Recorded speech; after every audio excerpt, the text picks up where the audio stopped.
푸시 버튼을 잘못 그렸네요.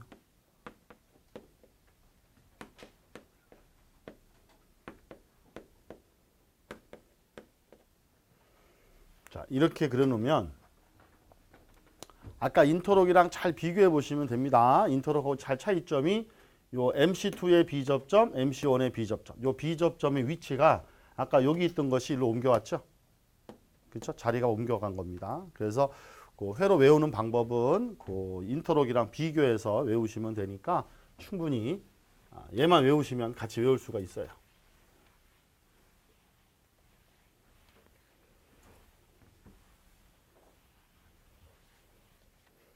그러면 얘는 동작이 또 어떻게 일어나는지 한번 같이 알아보도록 할게요. 자, 일단 제일 처음 초기에 PB1을 먼저 누른다부터 봅시다. PB1을 먼저 눌렀어요. 얘를 누르게 되면 전류가 들어가죠. MC1이 동작이 됩니다. 그럼 얘가 붙어요. 자기 유지가 됩니다. 맞죠? 그 다음 여기는 떨어져요. 근데 아까는 이 B접점이 여기 있었기 때문에 여기를 끊어버리니까 이거 눌러도 동작이 안 되지만 지금은 이쪽에서 끊어지는 거니까 여기가 끊어져 있다 하더라도 이거 누르면 전류는 들어가죠. 동작이 됩니다. 그래서 얘가 아무리 동작하고 있다 하더라도 두 번째 걸 누르면 얘가 동작이 돼요. 그럼 얘가 동작이 되는 순간 여기가 끊어져요. 그럼 자기유지가 들어가던 게 끊어지겠죠. 그럼 자동으로 얘가 꺼져요. 오프를 누르지 않아도 얘가 동작하는 순간 얘가 자동으로 꺼지고 얘가 꺼지면 접점이 복귀가 되면서 자기가 자기유지가 되는 거예요. 자, 그 다음에 다시 또 PB1을 누르게 되면 역시 MC1이 동작이 되면서 여기를 끊어버리니까 얘가 꺼지는 거죠. 그 이 회로는 어떻게 되느냐? 먼저 동작하는 게 있더라도 나중에 신호를 누르게 되면 나중 게 동작이 되면서 먼저 거를 죽이는 거예요. 그리고 자기가 살아남는 거죠. 또 나중에 얘를 누르면 또 얘가 동작이 되면서 먼저 거를 꺼트리는 그런 회로가 되기 때문에 이거는 나중에 들어온 입력이 우선이다. 그래서 후입력이라고 부릅니다. 아까 제가 자판기는 인터록이 돼 있다고 말씀드렸는데 만약에 자판기를 연결하는 사람이 전선 잘못 연결해서 접점 배치를 잘못 연결해서 이렇게 만들었다고 예를 들어 봅시다. 그럼 어떻게 되겠어요? 200원 넣고 누를 때마다 계속 바뀌어서 나오겠죠? 나만의 커피를 만들 수 있는 거야. 뭐 커피 눌렀다, 유모차 눌렀다, 유자차 눌렀다 막 계속 누르면 계속 바뀌는 거예요. 맛은 장담할 수 없지만. 그래서 그게 이제 후입력이라고 보시면 됩니다. 그래서 두 가지는 세트로 같이 외우시는 게 좋아요. 자, 얘도 마찬가지로 만약에 MC3가 하나가 더 있다 그러면 여기다 B접점 하나씩 더 넣으시면 돼요. 그러니까 원리는 똑같다라는 거. 자, 마지막으로 이제 한 가지만 더 보고 쉬도록 할게요. 여섯 번째로 순차회로라는 게 있습니다. 이 순차회로를 다른 말로는 직렬 우선회로라고 불러요.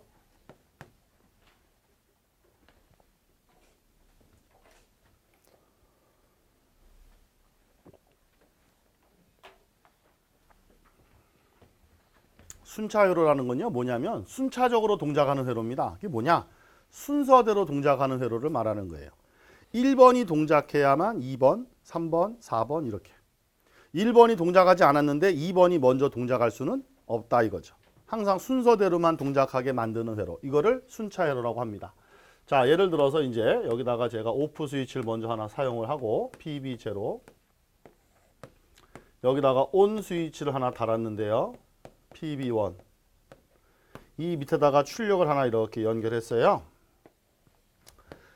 계속 MC만 썼으니까 좀 재미가 없죠. X라고 해봅시다. 이번에 X1 뭐 MC가 와도 되고요. 뭐가 와도 상관없는데 그냥 똑같은 것만 쓰니까 재미없어서 그냥 X로 한번 바꿔볼게요.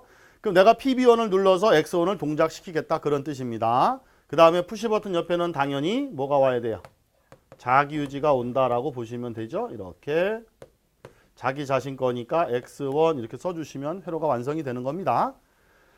그럼 이 회로 자체는 PB1에 의해서 X1이 동작이 되고 자기유지가 되고 PB0 누를 때 꺼진다 그런 뜻이에요. 자, 그런데 두 번째 출력을 만들 건데 일반적인 회로는요. 여기서부터 전선을 연결해 가지고 여기다가 다시 이렇게 회롭게 그림을 그려요. 대부분 이렇게 그립니다. 근데 순차 회로는 여기서부터 차이점이 생겨요. 두 번째 출력을 그리고 싶다면 앞에 회로의 자기유지 밑에서부터 새롭게 그리는 거예요. 자, 여기서부터 그립니다. 여기다가 푸시 버튼을 이렇게 달아요. PB2라고 합시다. 그리고 이 밑에다가 출력을 달아주는 거죠. X2. 그럼 항상 푸시 버튼 옆에다가는 자기유지를 달아준다 그랬죠. X2. 회로를 이렇게 만들어 버리면 PB2를 눌렀을 때 얘가 동작시키려고 한다는 의도는 알겠는데, 그러면 얘를 누른다 그래서 무조건 동작하는 게 아니죠. 내가 얘를 눌렀을 때 얘가 동작이 되려면요, 여기까지 전원이 들어와 있어야 돼요. 여기까지 전원이 들어와 있으려면요, 여기가 끊어져 있어서는 안 된다는 거죠. 이게 붙어 있어야 전기가 들어올 거 아니에요. 그 얘기는 결국 뭐예요? 얘가 붙어 있으려면 이게 먼저 동작이 돼야 된다는 얘기입니다. 그래서 이 회로는 X1이 동작이 되고 나서 그 다음에 PB2를 눌러야 이게 동작이 된다, 이런 얘기고, X1이 동작하지 않은 상태에서는 X2도 역시 절대 동작할 수가 없어요. 자, 그럼 하나 더 그린다 그러면 역시 마찬가지로 이 밑에다가 또 푸시 버튼을 달아서 PB3라고 합시다. 출력 X3를 달아주시고 여기다가 이렇게 자기유지 달아주시면 돼. 역시 이렇게 그려버리면 X3가 동작하려면 당연히 X2가 먼저 동작이 돼야 되고, 그러려면 X1이 먼저 동작이 돼야 된다, 그 얘기죠. 그래서 이 회로는 반드시 X1이 동작이 되고 그 다음에 X2가 동작하고 그 다음에 X3가 동작하는 순서대로만 동작할 수 있는 회로고, 이런 회로를 순차 회로라고 불러요. 회로 자체가 모양이 특이하기 때문에 이거는 한 번만 보시면 금방 누구나 구분할 수가 있습니다. 혹시 여러분 중에 교재 가져오신 분 계시면 여러분 교재 1번 문제 한번 보세요.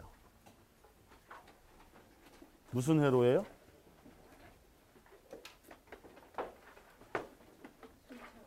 순차 회로죠? 시험 문제 딱 나오면 회로를 딱 보자마자 금방 이거 순차 회로구나, 이렇게 알 수 있다는 거예요. 그래서 그 순차 회로에 대해서 이제 답하시면 된다, 이런 얘기죠. 문제는 다음에 풀 거니까요. 다음에 보시면 되겠고요. 자, 그런데 문제는 뭐냐면 이게 일반적인 순차 회로의 모양인데 출력이 하나가 더 필요하다. 예를 들어서 X4를 하나 더 그리고 싶다. 그럼 여기서부터 그려야 되는데 칸이 좁죠. 그래서 이 순차 회로는 점점 칸이 좁아지다 보니까 그리기가 좀 불편할 때가 있어요. 그래서 이게 기본 모양이긴 하지만 얘를 약간 변형할 때가 있습니다. 그래서 어떤 모양으로 나올 때가 있느냐. 자, 맨 앞에다가 오프 스위치 똑같이 먼저 하나 넣었어요. PB0. 여기다가 첫 번째 스위치 PB1을 하나 사용했고요. 출력이 X1이 있습니다. 자, 옆에다가 자기유지를 달았습니다. X1. 자, 두 번째로 이제 X2를 그려야 되는데 이 자기유지 밑에서 그리라 그랬어요. 여기서 그리긴 그리는데 바로 그리는 게 아니고 선을 이렇게 돌려서 높이를 똑같이 앞에 거랑 맞추는 거예요. 자, 여기서 중요한 것은 위에가 연결되지 않았다는 겁니다. 이 위에가 연결되면 안 되죠. 밑에서 연결한 거니까 높이는 같아 보이지만 결국 여기는 이 밑에 들어있는 거나 마찬가지예요. 여기다가 푸시 버튼을 이렇게 달아서 PB2에다가 X2 자기유지를 또 이렇게 달아주시면 됩니다. X2. 마찬가지로 하나 더 그리세요. 그러면 요 밑에서 따다가 이렇게 돌려서 높이를 맞춘다는 얘기죠. 여기다가 푸시 버튼을 달아주시고 PB3 X3 자기유지 연결하시고 이렇게 하면 아무리 여러 개라도 다 그릴 수가 있다는 겁니다. 그럼 모양은 뭐 순차가 아닌 것 같이 보이지만 여기가 연결되어 있지 않다라는 것을 주목하실 필요가 있어요. 밑에서 이렇게 연결됐다는 얘기는 얘가 이 밑에 들어있다는 얘기니까 둘이 똑같은 회로가 되는 거예요. 그래서 이렇게 나오면 같은 순차 회로가 됩니다. 근데 시험에 이렇게 나올 때는 잘 실수를 안 하시는데 이런 모양으로 나올 때는 실수를 많이 하세요. 어떻게 제일 실수 많이 하시냐면 출제자가 이런 도면을 주고 어떻게 물어보냐면 다음 회로에서 X3가 동작하려면 어떻게 뭘 눌러야 되느냐 이렇게 물어봐요. 그럼 X3가 동작하기 위해서 어떤 스위치를 눌러야 됩니까? 라고 물어봤는데 PB3요 라고 답하면 틀린다는 얘기죠. 이게 동작이 되려면 PB1을 누르고 PB2 누르고 PB3를 눌러야 되는데 그것도 어떻게 눌러야 돼요? 순서대로 눌러야 되죠. 또는 순차적으로 또는 순서대로. 그래서 PB1, PB2, PB3를 순서대로 누른다. 이렇게 하셔야 정답으로 인정이 된다. 이런.